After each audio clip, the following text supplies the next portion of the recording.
Okay. You got me covered, buddy? Anything on you? Right pocket. Right front pocket. Right front pocket. Yes, sir. Don't go for it. Well, I can go for it. Promise you that. Take my seatbelt off, or you want to do it? Right hand only. Right hand only.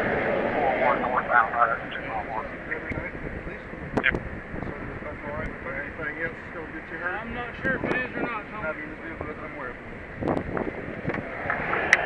Turn around. Left hand. Left hand only.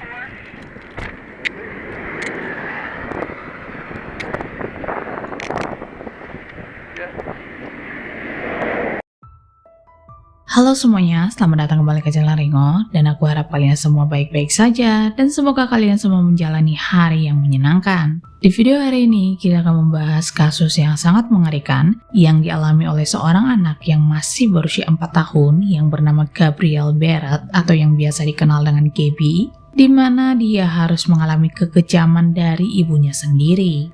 Candice Diaz adalah ibu Gabby. Dia dibesarkan di rumah yang penuh kekerasan dan dia memiliki masa kecil yang buruk. Lalu setelah ayahnya dipenjara, ibunya meninggalkannya bersama neneknya yang memiliki masalah dengan minuman keras. Hingga suatu hari terjadi kebakaran di rumah nenek Candice yang membuat Candice mengalami luka bakar yang sangat parah pada bagian kepala sampai ujung kakinya dan dia harus menjalani banyak operasi. Hal ini juga yang membuat nenek Candice dan ibunya divonis 1 tahun penjara, sementara Candice tinggal bersama dengan salah seorang kerabatnya yang bernama Cynthia Diaz. Setelah beranjak dewasa, Candice menjalin hubungan dengan seorang pria yang bernama Kyle Barrett. Bahkan tidak membutuhkan waktu yang lama, Candice melahirkan seorang anak perempuan yang diberi nama Gabby yang lahir pada bulan Juli tahun 2013. Namun saat Gabby berusia sekitar 4 bulan, ayahnya Kyle pergi meninggalkannya setelah pasangan ini mengakhiri hubungan mereka. Jadi sekarang Candice dan putrinya Gabby tinggal bersama dengan Cynthia kerabatnya. Lalu pada awal tahun 2015, Candice bertemu dengan Bradfield saat Gabby berusia 18 bulan. Bahkan dia mulai menghabiskan lebih banyak waktu di rumah Brad, sementara Gabby tinggal bersama Cynthia.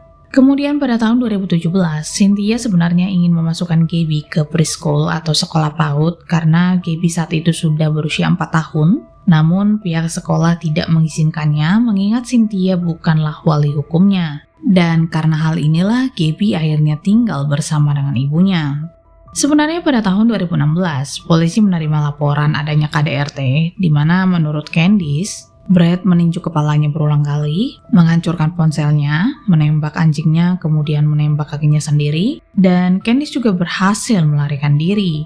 Kemudian setelah polisi tiba, mereka menemukan kalau rumah keluarga ini berbau busuk, ada sampah-sampah makanan yang tidak dibuang, piring yang tidak dicuci, ada kotoran binatang peliharaan mereka, dan ada segala jenis lalat di sepanjang rumah. Tidak hanya itu saja, polisi juga menemukan darah, obat-obatan, sebuah taser, berbagai macam pisau, dan juga senjata api yang membuat Brad akhirnya ditangkap dan didakwa telah melakukan KDRT. Tapi kemudian Candice meminta agar tuduhan itu dibatalkan karena Brad menderita skizofrenia dan saat itu dia tidak meminum obatnya. Pada saat itu, pasangan ini telah memiliki seorang putri yang bernama Zoe, di mana Zoe sangat disayang, dicintai, dan dirawat dengan baik, sementara Gabby akan dianiaya. Pasangan ini akan menghukum Gabby dengan sangat berat saat dia mengompol atau mengotori celananya dengan memukuli wajahnya dan seluruh tubuhnya. Lalu mereka akan membersihkannya dengan mandi air dingin, menggaruk punggungnya dengan kuku, bahkan memaksa Gabby memakai kantong sampah dengan melepaskan semua pakaian serta selimutnya dan membuatnya tidur di ruang tamu yang sangat dingin. Tidak hanya itu saja, mereka juga mengancam akan menghukum Gabby jika dia terus mengotori dirinya sendiri. Kemudian pada tanggal 1 Januari tahun 2018, Candice menelpon polisi dan memberitahu mereka bahwa putrinya tidak bernafas bahkan setelah mereka memberikan pertolongan pertama. Lalu setelah ambulans tiba, mereka segera membawanya ke rumah sakit. Menurut pengakuan Candice, pada tanggal 31 Desember tahun 2017, Gabby mengalirkan air mandinya sendiri hingga menyebabkan luka bakar pada kulitnya, hanya saja dia tidak membawa putrinya itu ke rumah sakit. Lalu keesokan harinya, Gabby ingin mandi lagi dan Candice hanya menuruti permintaan putrinya itu saja. Jadi dia mengisi air di bak mandi dan memasukkan Gabby ke dalam bak tersebut setelah dia mengisi bak mandi setengahnya. Kemudian dia meninggalkan Gabby sendirian dan pergi ke dapur untuk membuat pancake.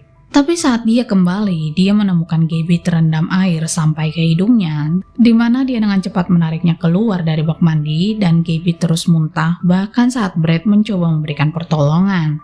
Candice mengaku kalau kejadian itu terjadi sekitar jam 10:05 pagi dan bukannya menelpon panggilan darurat, mereka justru menelpon Cynthia dan memintanya untuk segera datang. Lalu setelah Cynthia tiba di rumah pasangan itu, Cynthia mencoba memberikan bantuan CPR pada Gabby tapi itu tidak berhasil dan itu berlangsung selama 36 menit hingga pihak berwenang akhirnya tiba di rumah keluarga ini. Namun pihak kepolisian justru curiga kalau hal ini bukanlah kecelakaan biasa. Mereka melihat kalau rambut Gabby sedikit lembab, tapi tidak ada air di dalam bak mandi atau di lantai. Tidak ada satupun orang dewasa di tempat kejadian yang terkena air di pakaian mereka. Kemudian setelah diperiksa, pihak kepolisian menemukan kalau ternyata Gabby mengalami luka bakar tingkat 2, di mana lapisan atas kulit Gabby sudah hilang hingga meninggalkan luka merah di tubuhnya. Tidak ditemukan air di dalam paru-paru Gabby dan setelah dilakukan upaya penyelamatan, Gabby dinyatakan meninggal dunia. Pihak rumah sakit juga mengungkapkan kalau ternyata Gabby menderita berbagai macam luka, termasuk trauma benda tumpul. Tubuhnya dipenuhi banyak luka dan ada luka yang dalam tahap penyembuhan. Selain itu, ditemukan kafein dan amfetamin dalam sistem tubuh Gabby, sementara rambutnya terlihat sangat kusut dan ditemukan ada banyak kutu di dalam rambutnya. Bahkan, kulit kepalanya terdapat benjolan atau memar yang menunjukkan kalau rambutnya dicabut secara paksa dari kulit kepalanya.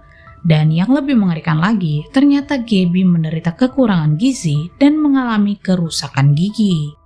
Pihak kepolisian lalu berhasil mendapatkan surat perintah penggeledahan rumah pasangan Candice dan Brad, termasuk menyita ponsel mereka, di mana dalam sebuah pesan Candice memberitahu Brad bahwa dia mungkin akan masuk penjara jika Brad tidak menyingkirkan bukti yang memberatkannya. Tidak hanya itu saja, polisi juga menemukan beberapa potongan kulit, gumpalan rambut Gabby di saluran pembuangan bak mandi, kantong sampah dengan noda darah, sarung tangan plastik yang terdapat DNA Brad dan Gabby, dan botol kosong berisi hidrogen peroksida.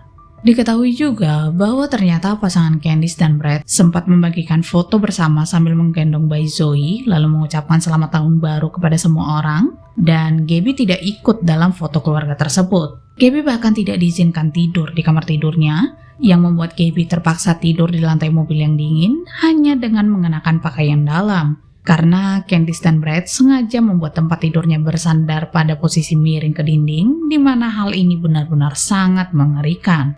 Pihak kepolisian juga menemukan obat-obatan terlarang dari rumah keluarga ini, dan pasangan ini menyadari kalau mereka sekarang menjadi tersangka, yang membuat mereka memutuskan untuk pergi melarikan diri menuju selatan. Namun beberapa hari kemudian, pasangan ini berhasil ditangkap saat mereka berkendara. Persidangan lalu diadakan pada bulan September tahun 2018, di mana juri memutuskan bahwa Bradfield yang berusia 28 tahun bersalah atas kejahatan pembunuhan tingkat 2, pelecehan anak tingkat pertama, dan penyiksaan di antara dakwaan lainnya. Kemudian Brad dinyatakan bersalah atas semua tuduhan dan dijatuhi hukuman penjara seumur hidup tanpa adanya pembebasan bersyarat. Sementara Candice yang berusia 24 tahun ternyata mengambil kesepakatan pembelaan yang mengurangi dakwaannya menjadi hanya pembunuhan tingkat 2 dan pelecehan anak tingkat pertama, di mana Candice dijatuhi hukuman 30-60 tahun penjara. Dan hakim juga mengungkapkan kesedihannya pada Candice yang menelantarkan putrinya hanya demi cinta seorang gelandangan, bahkan membantunya menenggelamkan hadiah yang sangat indah dan juga berharga. Di sisi lain, pasangan ini justru mengklaim bahwa mereka menderita penyakit mental yang parah yang tidak diobati.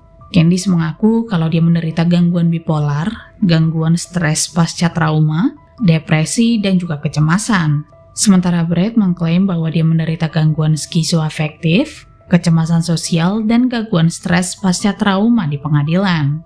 Pengadilan juga memutuskan kalau Zoe yang saat itu masih berusia 1 tahun tidak diizinkan untuk kembali pada orang tuanya, kemudian melarang Candice dan Brad untuk melakukan kontak dengan putri mereka berdasarkan perintah dalam kasus tersebut.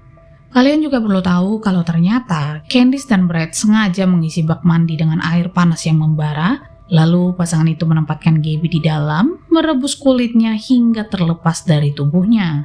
Mendengar kejadian yang mengerikan ini, Kyle Barrett, ayah kandung Gabby, tentu saja sangat sedih, apalagi selama ini dia berada di balik jeruji besi, dan terakhir kali dia melihat Gabby secara langsung, tepat sebelum dia menyerahkan diri kepada pihak berwenang, kemudian dia dibebaskan 2 hari setelah Gabby meninggal dunia.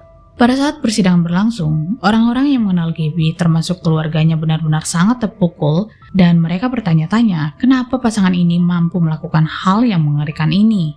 Padahal Gabby adalah anak yang manis, anak yang ceria, dan dia terlihat sangat bahagia. Bahkan menurut pihak sekolah, Gabby sangat suka memeluk teman-temannya di sekolah.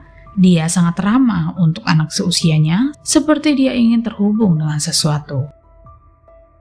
Anyway, terima kasih banyak telah menonton video ini, dan kalian juga bisa memberikan opini kalian di kolom komentar, dan sampai jumpa di video selanjutnya.